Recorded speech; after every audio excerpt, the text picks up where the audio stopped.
La clause d'achat de Marcus Rashford pour 30 millions d'euros, c'est terminé hier soir minuit, c'était jusqu'au 31 mars. Donc, sans que le Barça, bien sûr, n'active cette option d'achat. Donc, si le club le veut, bien sûr, pour le futur, tu peux toujours l'avoir.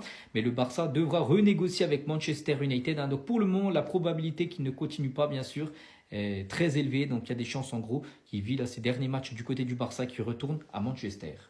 On va parler cette fois-ci de Rafinha. On sait qu'il est blessé pour les 5 prochaines semaines. Et la blessure de Rafinha a été un seau d'eau froide pour le vestiaire du Barça. En gros, beaucoup de joueurs sont tristes en gros de la blessure de Rafinha.